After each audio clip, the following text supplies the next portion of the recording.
Tere head podcasti kuulajad!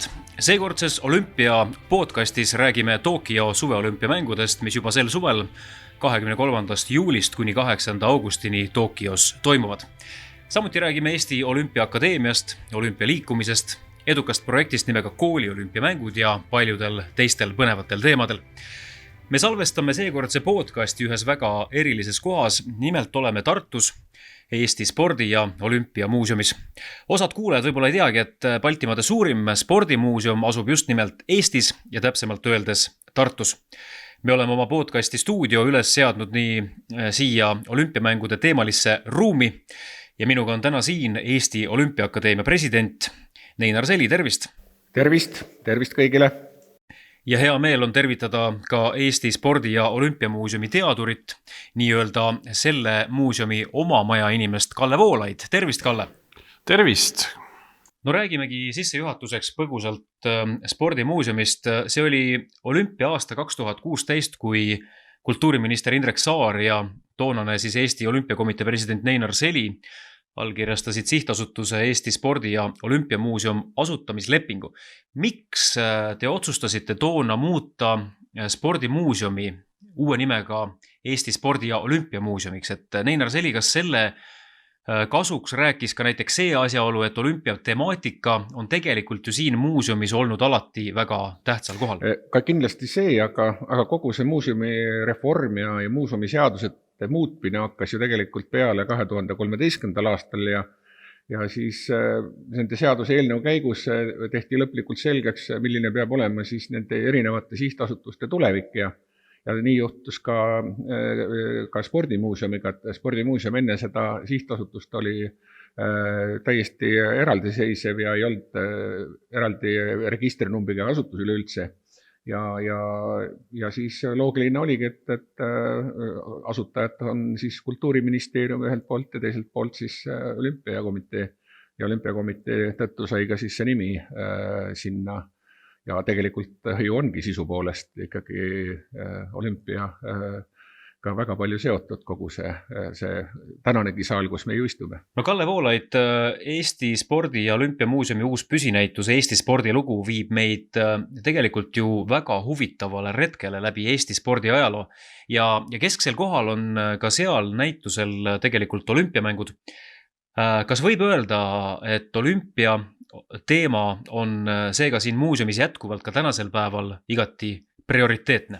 No absoluutselt, et minnes tagasi mõned aastad, kui see nime muutus tuli, et oli see põhjus, mis oli.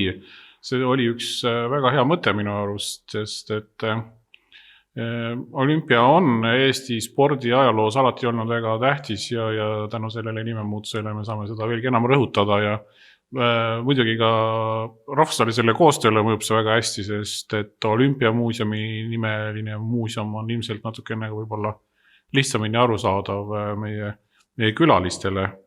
Ja kui me nüüd siin praegu vaatame ringi, siis igalt poolt trügib meile seda olümpiat. Vasakult ma näen praegu Tallinn 80 teema, Vigri lehvitab mulle seal, Erki Noole olümpiavõitja fännklubi lipp, minust paremal suusad siin olümpiamedali võitjate suusad, Ants Hansoni uisud, nii et igalt poolt seda olümpiat tuleb, et kui 3. mail muuseum jälle lahti tehakse, siis ma arvan, et inimesed tulevad hea meelega kontrollivad, kuidas selle asjaga on, aga ma luban teile head kuulajad, et ma ei valeta, et olümpia on väga tähtsal kohal siin ekspositsioonis. No Eesti spordi- ja olümpiamuuseumi väga hea partner on aastaid olnud Eesti Olümpiaakadeemia, mis tegutseb samuti ju siin samas muuseumi ruumides. Neinar Seli, mis organisatsioon see Eesti Olümpiaakadeemia täpselt on? Räägime meie podcasti kuulajatele ära, et millega see organisatsioon tegeleb? Eesti Olümpiaakadeemia just tähistabki sellel kuul 18. aprillil 1989. aastal on see asutatud ja ka rahvusvahelise tunnustuse sai ta alles küll peale iseseisvust 1991. aastal, aga Olümpiaakadeemia on siis Tartust asutatud ja on olümpia ideid ja olümpismi edendav organisatsioon, kelle siis põhitegevuste hulka kuulub alates kooli olümpiamängude korraldamisest kuni siis erinevate selliste tegevuste juurde nagu parima spordiraamatu väljaandmine, mis on Georg Akensmiti nimeline.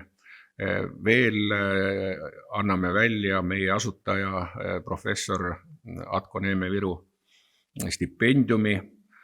Meie organisatsioon osaleb ka rahvusvahelistel olümpiaakadeemia üritustel erinevatel. Me korraldame erinevaid noortesessioone ja ka üks nendest paljudest on ka siis Beate Coubertini selline filosoofia levitamine, mis on Kalle üks välja antud raamatutest hästi populaarne. Ja üks nendest võib-olla, mis on kõige kuulsam, ongi meie kooli olümpiamängude korraldamine, mis on siis saanud Rahvusvahelise Olümpiakomitee tunnustuse, mis on olümpiaharidusprojektide edendamisest maailma 20 enim hinnatud projekti hulka valitud, nii et Eesti Olümpiaakadeemia oma kooli olümpiamängude korraldamisega on ka ROK-i sellise Rahvusolümpiakomitee nii-öelda heas kirjas ja eeskujuks teistele. No nagu Neinar juba mainis, siis üks olulisemaid visiitkaarte, mida ei saa kindlasti mainimata jätta, on Eesti koolides korraldatavad kooliolümpiamängud ja Eesti Olümpiaakadeemia on pälvinud ka Rahvusvahelise Olümpiakomitee kõrge tunnustuse selle projektiga.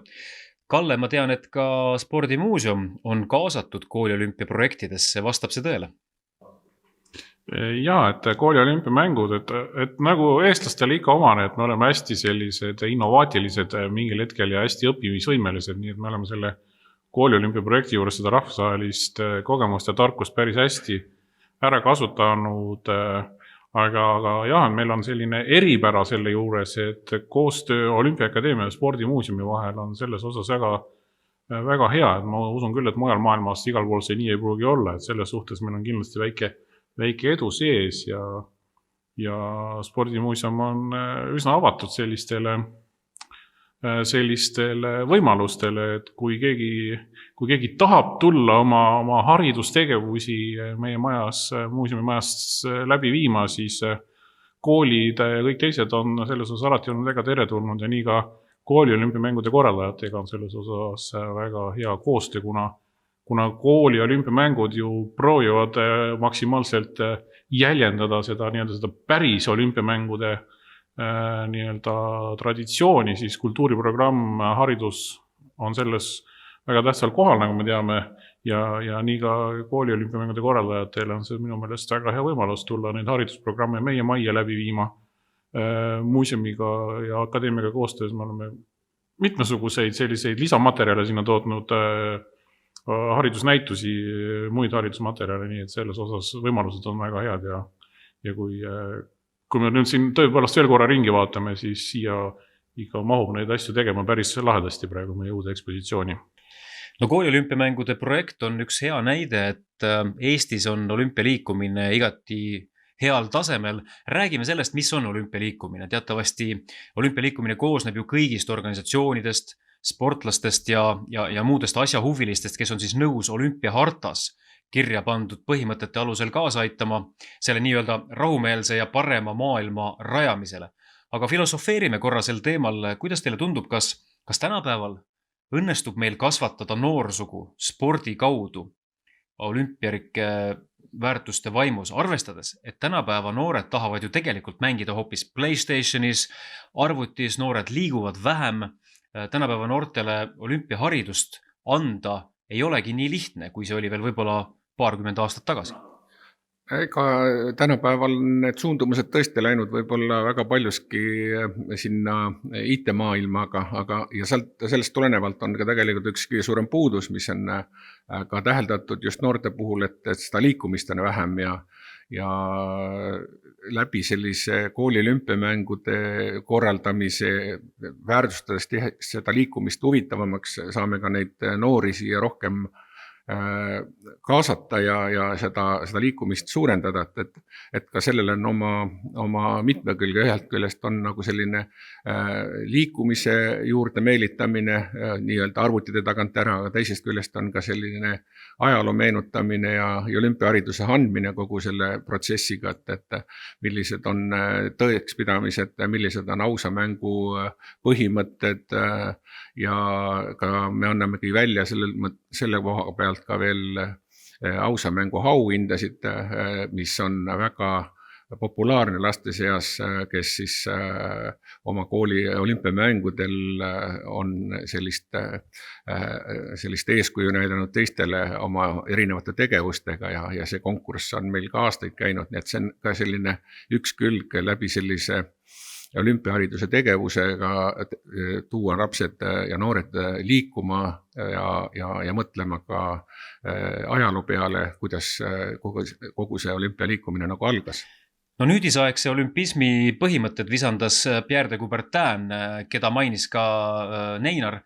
Kalle, olümpism on teatavasti selline elufilosoofia, mis ülendab ja ühendab keha, tahte ja vaimu omadused harmooniliseks tervikuks. Kuidas tänapäeval seda olümpismi pisikut ikkagi noortele edasi anda? See on $1 miljoni küsimus ja mul on hea meel, et me sellest räägime.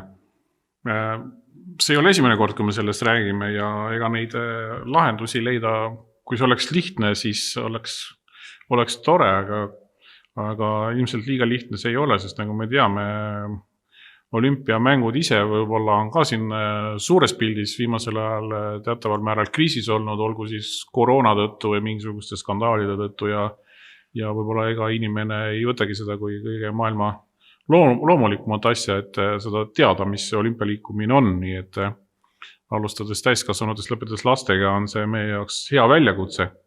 Aga ma arvan, et üks märksõna siin on kindlasti selline tänapäevasus või nüüdisaegsus, et me peame nende lahenduste leidmisel olema hästi avatud just nende teemadega, mis lastele korda lähevad, ehk siis tegelikult, nagu me teame, siis ka suures plaanis jällegi nendel päris olümpiamängudel ju räägitakse nüüd juba tänapäeval e-spordi ja muude selliste uute spordialade pealetungist, nii et ma usun, et eks neid võimalusi tuleb ka noorte hariduses hakata ära kasutama järjest aktiivsemalt. No kui ma siin Eesti spordi- ja olümpiamuuseumis natuke ringi vaatan, siis ma näen meie olümpiavõitjate pilte, olümpiamängude ajalugu tutvustavat infot, aga ka Pierre de Coubertini fotot, et Neinar Seli, kas olümpia kannab endiselt edasi kõiki neid väärtusi, mille eest Pierre de Coubertin omal ajal seisis, kui ta taaselustas olümpiamängud, või on ikkagi olümpia siiski muutunud nii kommertslikuks, et me oleme kaugenenud nendest toonastest ideedest? Jah, tegelikult on see tendents tõesti sinnapoole ja seda kuidas seda nagu kommertsiaalsust maha müüa läbi olümpiamängude, see on järjest rohkem ja rohkem nendele korraldajatele läinud nii-öelda korda, et seda nii-öelda panustatud vahendeid ka tagasi teenida ja tihtilugu paistab see ka väga silma. On need teleülekannete kaudu või siis on ka kõiki spordi selliseid reegleid muudetakse. Viimane, mis ka kergejõustikus eriti silma paistis, et 5 katset sa võid olla juhtida ja 6. katsel, kui sa valesti või kehvemini teed, siis sa oled viimane või finaali omas, et tegelikult sellised, et vaadata televaatajaid, tuua rohkem tellerite juurde, et need hakkavad mõjuma mängude sellist korraldamist, et see tendents on olnud aastalt aastale, aga see on kandnud ka olümpiamängudele, mis tegelikult selle tegeliku väärtust ikkagi nagu viib alla.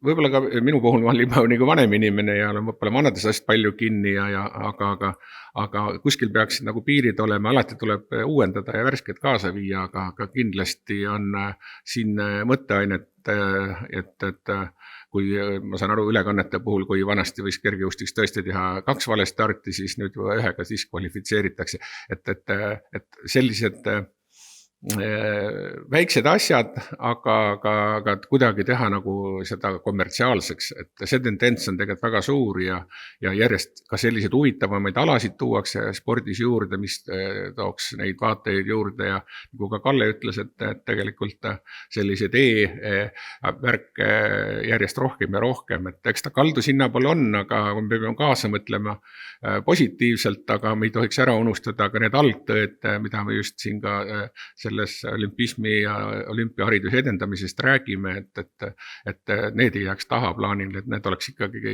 ka arvestatud. Kalle Voolaid, kas olümpiaväärtusi osatakse endiselt hinnata maailmas ja mis need kõige olulisemad väärtused on? Üks, mida kõik teavad, on ju kindlasti aus mäng, aga mis need olulised väärtused veel on? No need väärtused on sellised klassikalised spordiväärtused, tõesti vastastikune lugupidamine, ausa mängu vaim, sõpruse vaim, endast parima andmise või enese ületamise poole pürgimise vaim, ehk siis kui sa võistled, et sa ei pea nagu vältimatult, muidugi võidust ja unistada, et see võit peaks olema nagu esmane ja kõige ülene, vaid et sa pead ikkagi ise endast jagu saama selles võistluses kõigepealt, eks sealt need asjad algavad ja nendega me kindlasti tegeleme akadeemias ja nendega tegeleb suur olümpialiikumine, aga ma korraks tuleks veel tagasi selle spordialade valimise juurde, et see tegelikult see dilemma ei ole midagi uut tänapäeval meie ees seisab, et millised spordialad olümpiakavas peaks olema. Tuletage meelde aastat 1896, kui olid esimesed olümpiamängud, juba siis tegelikult Rahvusvahelise olümpiakomitee või selle seltskonna, kes Rahvusvahelise olümpiakomitee peagi moodustas, ees oli täpselt samasugune valik, et millistel spordialadel üldse võistelda ja ka tol korral hääletati, et kas võtta kavasse vanad traditsioonilised antiigist tuntud spordialad või need alad, mis tol hetkel maailmas moodsad olid ja loomulikult tol hetkel mindi seda moodsate ja populaarsete spordialade teed, ehk siis need, mis meie jaoks täna on klassikalised traditsioonilised olümpialad, olgu seal sõudmine, olgu seal kergejõustik, võimlemine, raskejõustik, need tegelikult olid 19. sajandi lõpu maailma sellised moodsad spordialad, mida eelistati siis nendele vanadele traditsioonilistele antiikspordialadele tol hetkel. Nii et kui nüüd midagi muutub, siis tegelikult on see sama koht, et kõik uus on unustatud vana tegelikult. Et siin midagi uut ei ole. No tegelikult on ka see, et võimalus, et iga korraldav maa saab panna ühe uue ala juurde ja saab propageerida juba enda maal sellist edukamat spordiala või liikumist, mida ta tahab nagu välja tuua. Ja see on ka üks hea võimalus, et jälle nagu natuke värskendada. Jaapani näitel judo täpselt nii olümpiamängudel omal ajal tuli ja tänapäeval täiesti üldtunnustatud sport ju.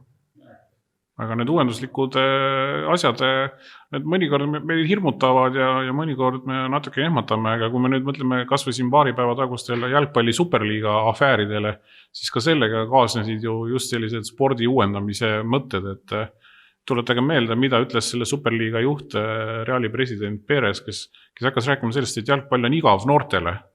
Jalgpall kestab liiga kaua ja ei ole enam teles konkurentsivõimeline, see on igav, inimesed ei viitsi vaadata mängu, mis kestab 90 minutit, ehk siis jalgpall, see A ja O, see kõige sport on sama probleemi ees, mille ees kogu ülejäänud spordimaailm, nii et meil ei ole siin põhjust võib-olla liiga muretseda, see on loomulik. Jalgpallis peaks ka hakkama penalteid lööma ilmselt. Täpselt minu mõte oli ka see, et võib-olla siis lämmegi ainult selle peale välja, et löömegi lihtsalt penalteid.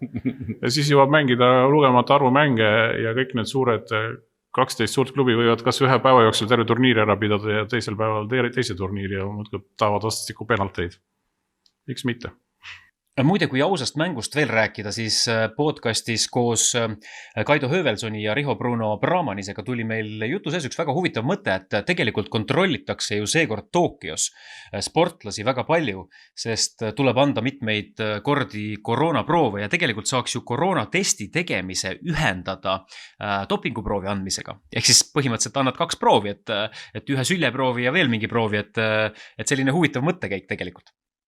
Saaksime eriti puhtad olümpiamängud, nagu öeldakse. Ja ega see paha mõte pole, et üks ressurssi kulutamine on, et juba teed nagu 2 ühes, et ma isegi ei näe sellest midagi halba, et see oleks väga selge sõnum juba, kui ette teada on, et kõik peavad tegema, et võib-olla juba seda mõttelaadi juba treenib ennem, et nii kaua, kui seda üldse on võimalik veel seda sporti sellisena kontrollida, et kes kasutab keelatud võtteid, et ma igal juhul toetaks seda enda poolt hea meelega. Kui meil juba koroonavastane massvaktsineerimine tuleb, ehk on võimalik tegelikult ka dopinguvastane vaktsineerimine välja töötada.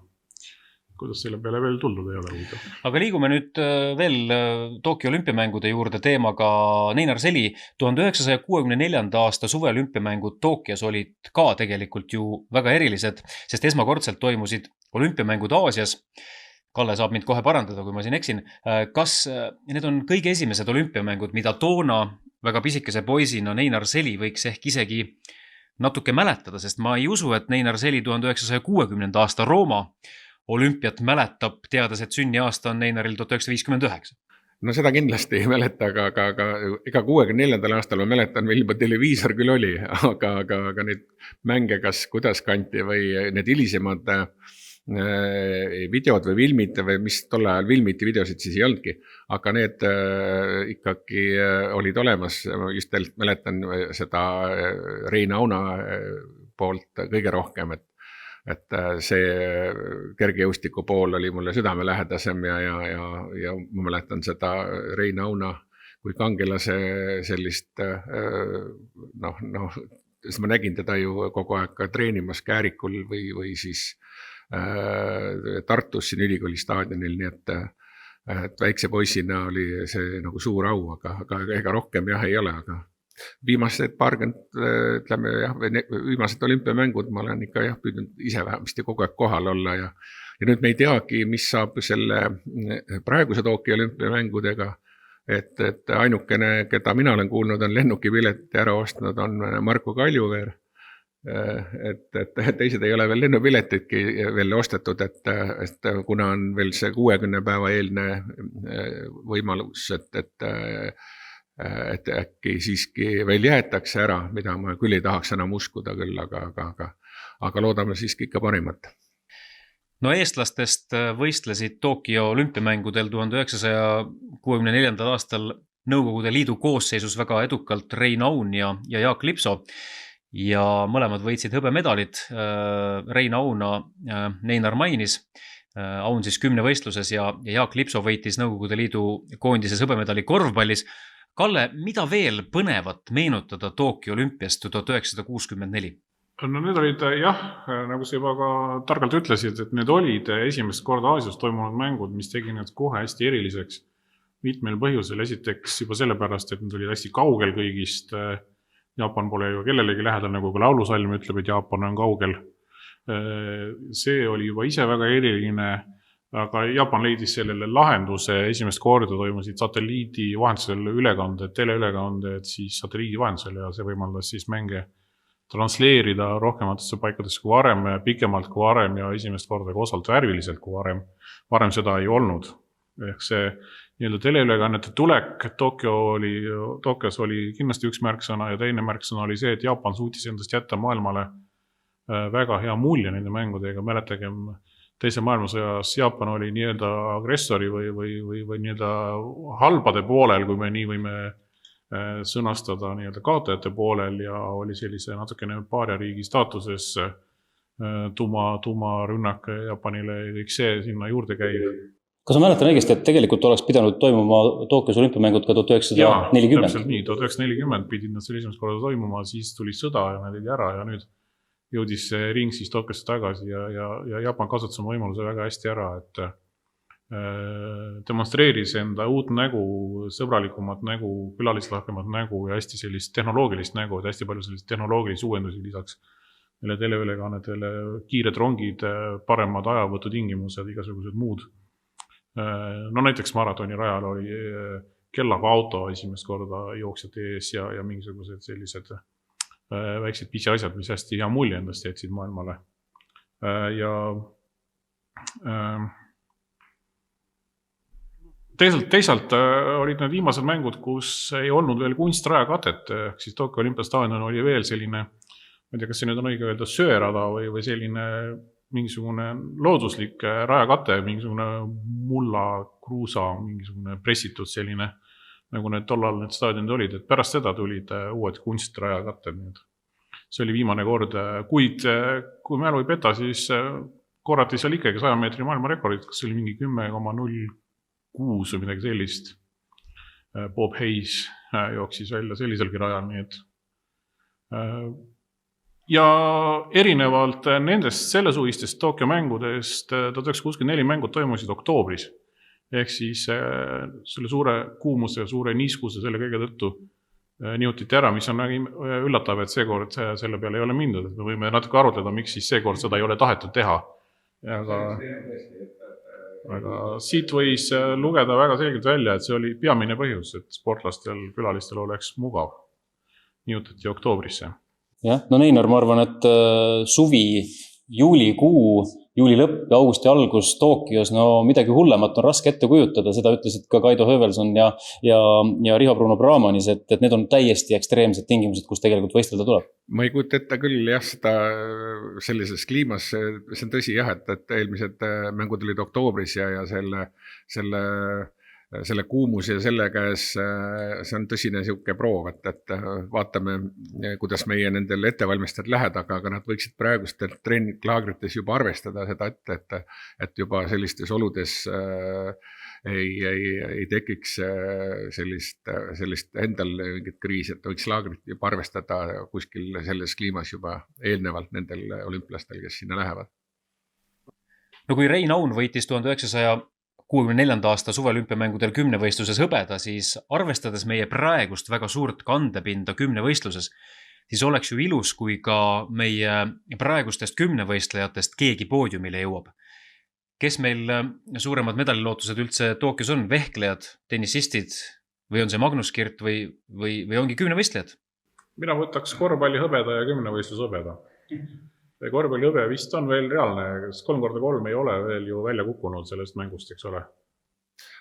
Mina jälle mõtlen, et kellel pole unistusi, see lendab madalalt, et mina mõtleks praegu kindlasti Odaviski Kirdi peale, aga eestlaste 10 võistlejate maa võiks olla kolmikvõiduga täna seal ja tulla, see oleks eesmärk. See sobiks ka mulle, sest 10 võistlus hõbe oleks siis ju ikka meil olemas. Jah, siis läks sinu ennustus ka täide, aga kui meil Maicel Uibo ka Johannes Järm ja äsja täitnud Karel Tilga need kolmekesi ette võtaks ja näiteks tõelist sellist maad, siis me oleksime maailma kuulsad, aga kindlasti ka vehklejatel on, naiskonnal on potentsiaal olla medalite juures ja ka miks mitte sõudjad, nii et alati on üllatajaid olümpial ja tihtilugu on ka juhtunud see, et kelle peale väga loodetakse, sellele tuleb ka selline pinge peale ja on väga paljud ka varasematel olümpiamängudel just selle tõttu ka läbi põlenud, et see pinge, et see on meil ainuke medalilootja, see on meil üks medalilootjatest ja siis see pinge on nagu selle sportlase nii ära söönud, et parim tulemus jääb just kõige tähtsamal võistlusel tegemata, nii et hea ja siis tulebki neid üllatusi ja miks meeldiv üllatusi võikski olla mitme võistluse kolmikvõit Eestile. Ja ma siin ei unustaks ka meie õrnemad sugu ära, naistennisistid ja ka Epp Mäe, miks mitte või olla ka ja Epp Mäe kindlasti just üllatusvõimelised kas või tänaste uudiste valguses. Rohkem kui üks medal mulle tundub, vähemalt vastates sinu küsimusele, Revo, et medaliid on tulemas ja võime pärast minna kontrollima paar sammu sinna poole, kes meil medalikapis ruumi on ka siin ekspositsioonis, neid demonstreerida, ma usun, et on. Ma mäletan, kui ma sõitsin Vancouveri olümpiamängudele, siis lennukis oli üks ajakiri, mäleta täpselt milline ta, aga seal Eesti oli kõige kõvem olümpiariik eelmiste taliolümpiate põhjal, ehk siis enne seda, mis Itaalias toimusid 2006, nii et seal oli Eestil 3 kulda ja arvestades rahvaarvu ja seda siis medalite saaki, et olime pikalt kogu maailma sees selle Torino medalitega, nii et jälle uhke oli lennukis lugeda seda, et sõidad Vancouverisse ja me oleme sellise väikse riigiga tähelepanu. Nii et kõik on võimalik. No Kalle rääkis ennem natukene sellest, et 1964. aasta olümpia oli tegelikult väga innovaatiline tolle aja mõistes ja seal tehti palju uusi asju. Millised on teie ootused võib-olla siis Tokyo 2021 nüüd olümpiale selles mõttes, et kas ootate ka, et ma ei tea, robotid toovad seal inimestele süüa ja kõik on selline nii-öelda tulevikku vaatav, sest kui me vaatame kas või seda, kuidas on valmistatud medalid või poodiumid või kõike seda poolt, siis see keskkonnasäästlikkus ja kõik see huvitav ja innovaatiline lähenemine on seal paistab välja küll juba. Et millised need ootused teil on, et mida ootate võib-olla Tokyo korraldajatelt uut ja huvitavat?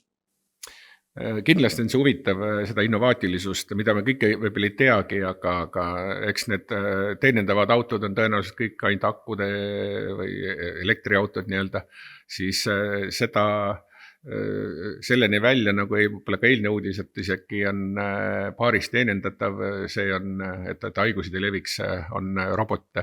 Et selliseid üllatusi, ma arvan, et on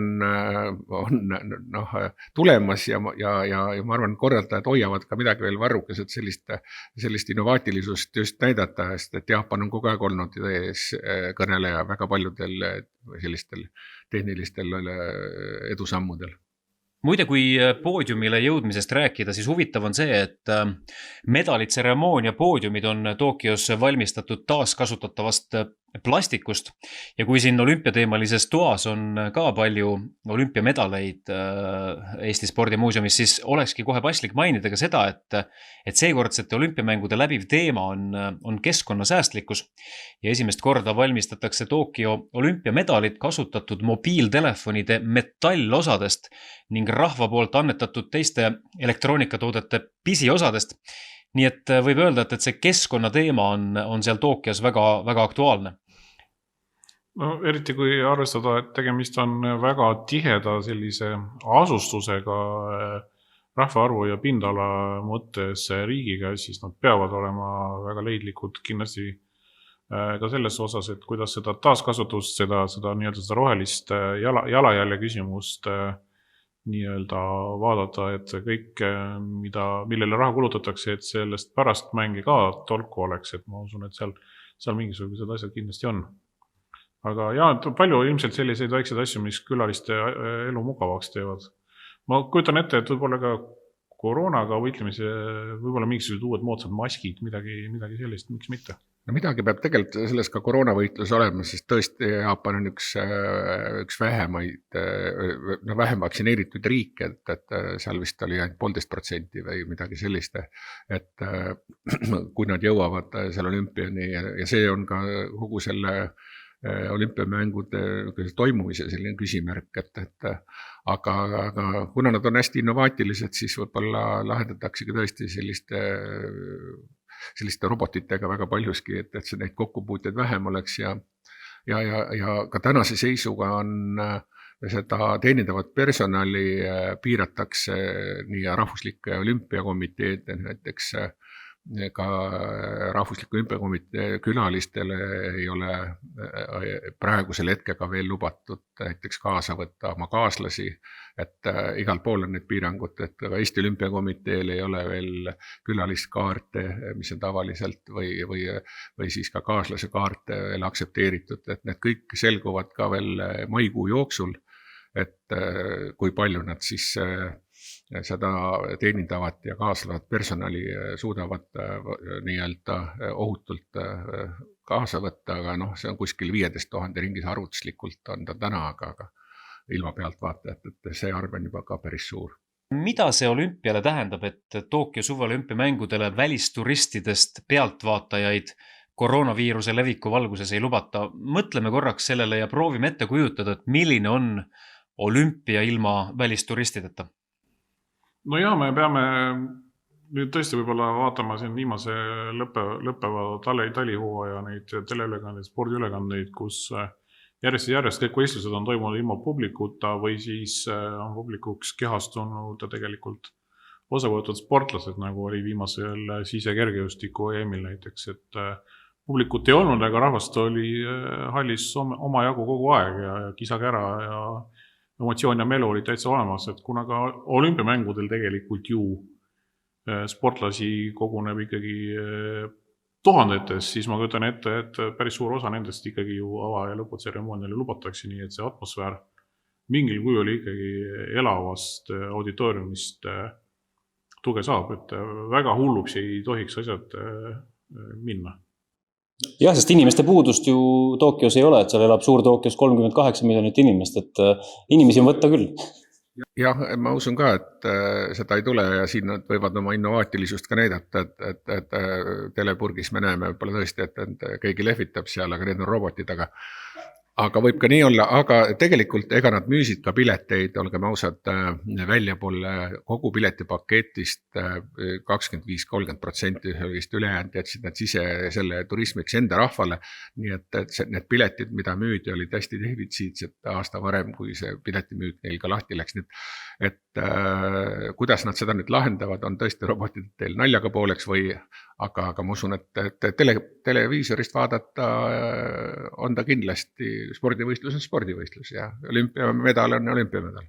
Üks väga põnev teema ilmselt selle juures on ka autostamistseremoonia, kus on ka kindlasti võimalik mingisuguseid selliseid robottehnoloogilisi knihve või lahendusi pakkuda. Näiteks lilleneiu tasemel on robotneiud või siis see VIP-külaline on mingisuguse nagu paavsti auto see klaasi tagant kuidagi sealt surub kätt, et mida iganes. Ilmselt midagi tuleb sellist, jah.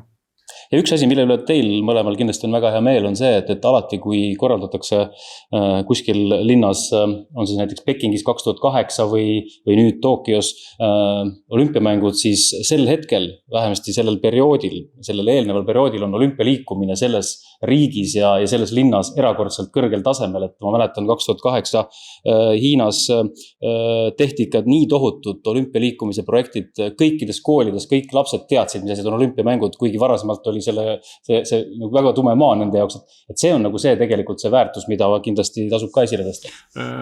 Meenub praegu lihtsalt üks foto Nagano 1998 mängudega seoses, kus oli samamoodi kohalikud koolid said kõik nii-öelda ühe riigi oma šefluse või eri tähelepanu alla ja siis need Jaapani koolilapsed Eesti lipuga. See oli päris tunnu foto, nii et ma kujutan ette, et midagi sellist ilmselt on ka sel aastal oodata.